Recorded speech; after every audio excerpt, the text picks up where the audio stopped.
Drago, What up? What up? how was Tampa? Tampa was great, other than my team took a huge L, but what a great experience. Yeah, Yeah, it's yeah. funny because you're a Raiders fan, and we kind of have similar past because both our teams have sucked for a long, long time, right? A long time, long time. When I went to Raymond James Stadium is when the Buccaneers had Brady, and Oh, the game was over in the first like 8 minutes. It was like freaking 28 to nothing, like 8 minutes into the game. I'm like, well, I'm glad I came here for this. All the fans were taunting me and throwing yeah, stuff at me, and it was so yeah. When they say Tampa Bay, episode 35. 35, baby. Let's Who are go. we going with on episode? We always like to name our favorite athlete. Big Hurt? I listen. I love the Big Hurt, but like Yogi Berra, that dude's a legend for sure. Yep, Come on, Yogi Berra. Yep. Yogi Berra. And Big Hurt's a White Sox player, and I'm a Cubs fan, so I can't really talk about White Sox play, even though I did like the Big Hurt. So we are at episode 35. Can you believe we've almost been doing this for a full year? Let's go. Let's Hey, go. consistency over time equals results, right? Like that's the way to do it. That's right. And I think consistency in your guardrails and your disciplines is super important this time of year. Oh yeah. So I have to, now I am an addict. I am just an addict to more socially acceptable things right now. So I am a little addicted to money. I'm trying to fix that. That has worked out in my favor, right? I've been Okay. very, very successful since I fixed my addiction. I am addicted to Costco pumpkin pies. Ooh, dang. You and Samantha, don't tell Samantha that, bro. She'll buy a whole pie, eat it herself, sneak it. Me too. I was just talking Dude. about it. I will sit there during the football games and eat a whole thing, right? Cereal pumpkin pie eater, dude. Yeah. And my wife makes chocolate peanut butter balls that I'll crush maybe 50 of them in one sitting. Like I will Nice. go to town. I love me Go some peanut butter, right? go big So or go those are home. more socially accepted things, but still addictions. Yep. And this isn't a weight loss or a diet. This is about I was a cocaine addict, tried to take my life in 2010. We call it the third chance because I've been given three chances at life. I was basically a bastard child. I was given up for adoption. Thank God my biological mother, who I've never met, decided to have me instead of to terminate the pregnancy. So that was my first chance. Second chance, I got popped with a ton of drugs. I was selling, which was stupid because I was graduating with a 3.6 GPA, had all these different job offers, always a bright kid, but just always looked for trouble, right? So that was my second chance. And my third chance was January 18th, 2010. I tried to take my life. So that's why we got intervened and saved that. But that's why we call it third chance, right? So I was a cocaine addict. You were a Opioid addict. opioid Love addict, the right? opioids, man. What was your rock bottom? I shared mine. Rock bottom, man. Sobriety date is September 18th, 2000 and something, 6.5 years. I almost killed myself ODing in front of my kids. And luckily I woke back up and I figured that it's time to get my shit together. Time to get your stuff together. So part of this is guardrails, right? Part of this is healthy boundaries. So I have to create systems in my life. Now I'm talking about food to make it relate to everybody, right? I'm talking about systems I have to put in place. So I'm on 75 hard right now. How's that going? I do it every year during the holidays. You know why? Because it's hard. And It builds character during the holidays so that you're not a little biatch eating a bunch of horrible food. that's part of it. But I will get I mean I will drink to debauchery during the Fair holidays. enough. Got it. Okay, Okay. so that okay. I always wondered why you went so hard on 75 hard during the holidays. Makes complete Yeah. sense now. Yep, because and it's the only time I really will. Maybe like on a guy's trip, I take it too far with the alcohol, right? And I have a system for that. But I put this boundary and guardrail in my life, especially New Year's Eve. You know why? Because it sucks to wake up the next day feeling like shit because you went The hard. last two times I relapsed towards New Year's. Oh, they were? I did not know that. Okay. I knew they were in Vegas. I did not know So there we go, there we right? go. So it's all a system, and I had to start way back after the last time I had relapsed. And, it wasn't relapse and I was in a gutter somewhere. It was relapse and I promised myself I'd never use again, I'd use. Right. Yeah. Yeah. Yeah. So that is a guardrail or system. Now I don't enjoy, for those of you that didn't know, 75 hard. It's 2 workouts a day. One of them has to be outside. I was rucking. Rucking is I just found out what it is. It's a weighted vest that you walk or hike with, right? So I have 40 pounds on my already 200-pound frame and I'm walking in the pouring rain last night, right? Let's go. And I decided to do it Rambo style and have it with my shirt off to make it harder because it was the cold, very cold rain, right? Let's go. But I do these things because it is a guardrail. It sets a system so I don't even have the temptation, right? I can't drink. The drinking would lead me to the cocaine use, right? So I Yeah. just completely remove the possibility of having that impulse, That's right? crazy. What about like so because of 75 hard with your guardrails, I get it. Is that like doing something so intentional and so hard? That's the guardrail that just makes you completely focus on not even trying to pick up a drink. Hmm. Got Yep. it. Yeah. Yeah. Because I just, it's so easy. Like people will say, oh, wait till the New Year's. I'm like, no, that's a worst time for me to do Yeah. it. Holidays is the absolute worst because, and it's a few other things too. I want to line up all the guardrails, right? I'm very structured and very, have to have guardrails in on my daily, like, here's my daily schedule right today, right? Yeah. Little bit of white space in there. Those were like potty breaks and go grab a quick bite to eat. But you can see I'm very, very full, right? Yeah. If my phone wasn't off because it keeps ringing, I don't want to distract. There would be all of my time block alarms to keep me efficient during my day. Guess what happens when I take a week to week and a half off during the holidays? Oh, I could I could only imagine what happens, dude. Well, there's nothing. I have Yeah. no time blocking. My calendar's Oh, fair completely. enough. So that throws you way out of whack, is what you're saying. Dude, I Got it. start to feel like I'm going to use again. I get stir crazy. I get restless, and my idle hands go to the devil. Right? I can't, and it drives my wife crazy. I cannot relax, and it's because and I can relax and watch a football game, right? But I Yeah. can't do it for 4 days in a row, Yeah. right? Well, I tell can tell them maybe the relax infamous for Chad one day. Lubin quote, buddy. Like if white space in your calendar equals white stuff up your nose, man. That's the Yep. truest statement of all time. So I have to figure out a way to keep me regimen. So then when I kept seeing the struggle happening over and over, and like, why did I relapse? Why did I do it again? Well, it's because it started for me. It was just this big domino, right? It was the discipline of I'm gonna eat a whole Costco pumpkin pie on Thanksgiving, right? And the truth was, I'd get 2 of them and wait till the next day, and I wouldn't eat the second one the whole same, but I might take out half of that thing. Like, do you Guaranteed put over the do you Thanksgiving. put whipped cream on the? Do you put I gotta know. Do you put whipped cream on your pumpkin pie or just straight pumpkin pie? I'll go both. Yeah, I'm Okay. I'm versatile in it, man. Okay. I'd put anything on pumpkin pie, right? So, how do we get on the pumpkin pie? But I want to it starts with the breakdown and the discipline there, Yeah. right? And then it carries over to the holidays. You can go to all these holiday parties, like, yeah, I'll have 5 bourbons. And then it goes to the next day. And then I start to feel shame and remorse that I broke down, right? And then the shame and remorse turns me to alcohol, right? Yeah. And then it happens again, but it's so socially accepted and pushed during the holidays, right? Yep. I just say, hey, I don't drink during the holidays. I'm not a drinker, right? I've Yeah. changed my identity during the holidays that I don't drink. What is that when you say that to your family? Because we're big family people, and in my family they go hard on the booze. Like, did you get like a reaction? Like, whoa, you're not drinking? What's up, man? Well, and at first I used to do this on guys' trips, right? Like 75 hard is this admirable thing. Like, oh, I get it, man. You're just trying to do something really hard, and they know I'm disciplined and an Yeah. athlete, former athlete, and whatever, right? It was accepted that I'm going through that. But the truth is, I didn't want to have the temptation to drink too much, and then the drinking too much would lead to the cocaine, right? Yeah.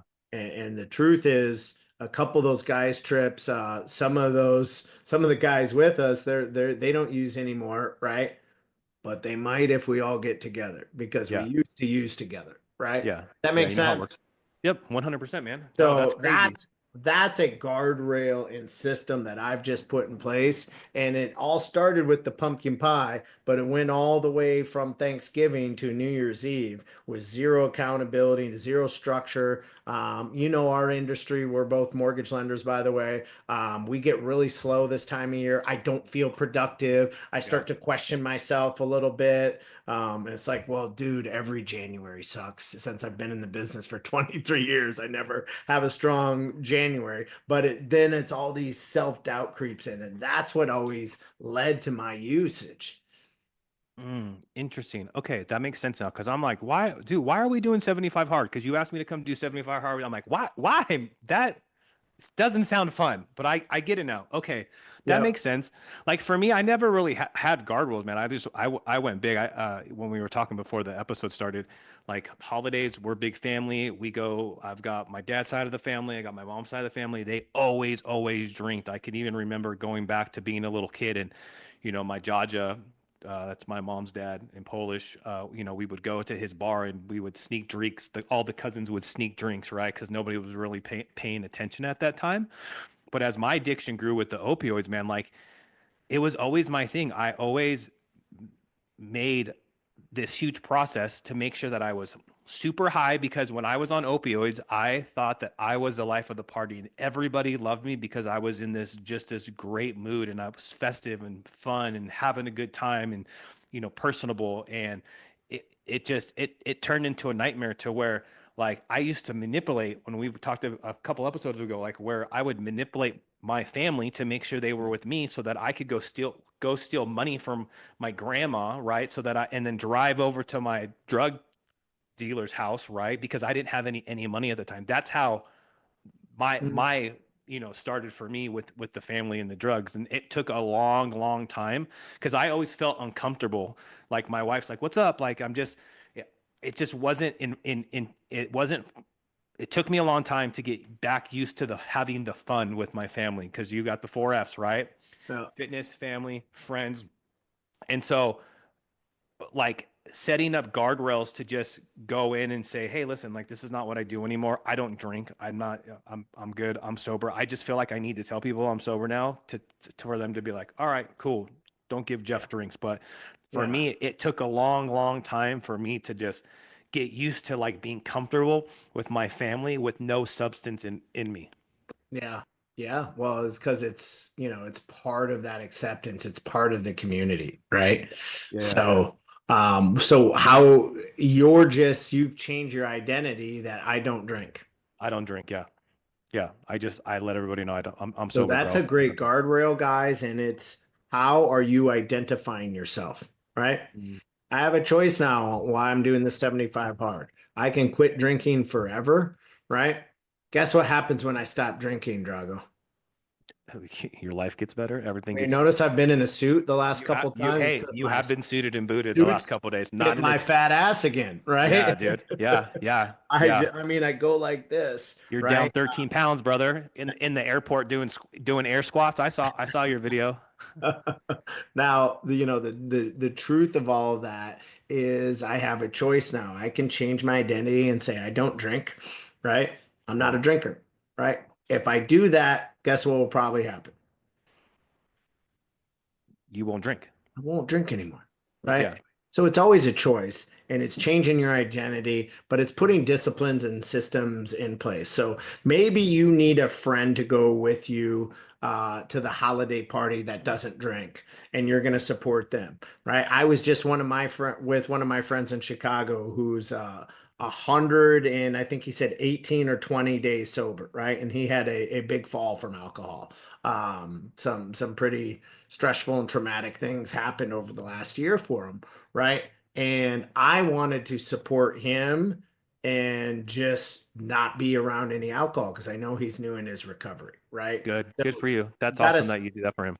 surround yourself with people that understand what you're at, where you're at, and what you're trying to go through, right? And I know it sounds hard if you're using and you want to stop, and your identity and your community has you've all used together, right? Mhm. But I'm telling you, there are people out there that will accept you for you if you want to get out of that lifestyle.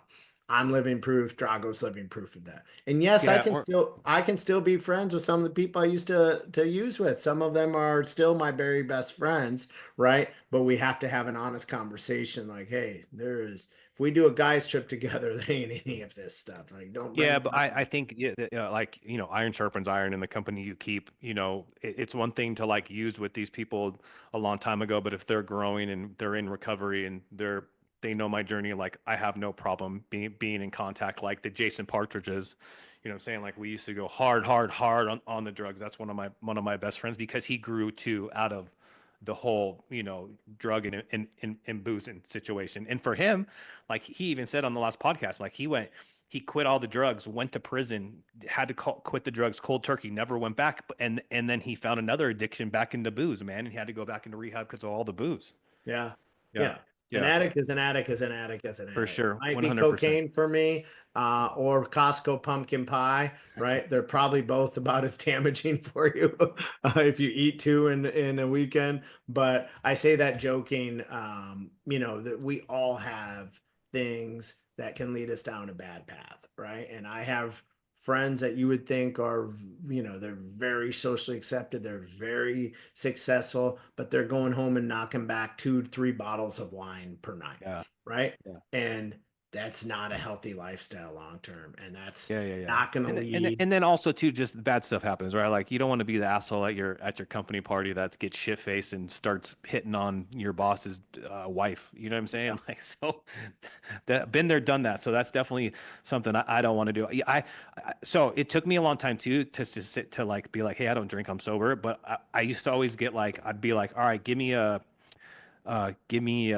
club soda with a lime in it, and I'd walk around, and everybody would think I'd be drinking. I'd have to answer that conversation. Yeah. Yeah, Yeah. Yeah. I think it's better just to be truthful and transparent and say, for sure. I'm not a drinker, right? But not everybody's there yet. You know what I'm saying? It Yep. takes time to get there, and we just know how hard the holidays are, man. The holidays are tough. Families tough, and when you have an uncurable brain disease, it's you put that added pressure on top of going to family parties, man. It just makes the holidays very difficult. Amen. Final thoughts. Final thoughts. Listen, I think if you're watching this and you're thinking about having some problems like with the family, I mean, we would love to talk to you. We would love for you to reach out. You got to, I mean, you're not just going to learn guardrails in one day. Like I didn't learn how to become sober by not, getting in the fellowship and using NA and AA. So it is a process, but like we are here to help you. We want to listen to what you have to say. So if like, this episode rings something in your head where you got some thoughts, like, man, reach out. Me and Chad's mobile number is always on the bottom of the comments. Like we are always available. And I honestly would much rather take a phone call from you at 3 o'clock in the morning than have to go to your funeral. Don't wait until the New Year's. Don't think your resolution is going to be better in the New Year's. Avoid the problems that the holidays can give you. Don't drink. Have the conversation with people. If you have triggers that lead you to drinking more or drugs, it's a great time to fix it. My guardrail is 75 hard. It's a workout routine. Look it up. I don't need to go over it all. Avoiding groups that I know could allow me to slip back into bad habits is something that has formed as a guardrail. There's just so many things you can do to change your mind. A great book on this is called Atomic Habits. Ooh, that's a good one. I'd highly recommend it. And just have an amazing. We'll see you one more time before the holidays. I'm super excited for our guests next week. So tune in same time next week. We're going to talk about addictions to bad relationships, Let's go. falling in love with the wrong person and staying around too long. So if you know anybody that fits that mold, we have a great author, who just wrote a tremendous book. Her name's Kendra Cook. Involve, Embrace, and I'm missing the third word. It's her book. We'll be giving away some of the books, so we can't wait to interview Kendra next week. And just wanted to give you guys some quick guardrails, tips, and tactics on how to get through the holiday season. Love you, bro. Love you back. All right, dog. All Thank right. you, everybody. We'll talk to you later. Thanks for watching. Please share, please subscribe, and please reach out if we can be of any help. We're always available.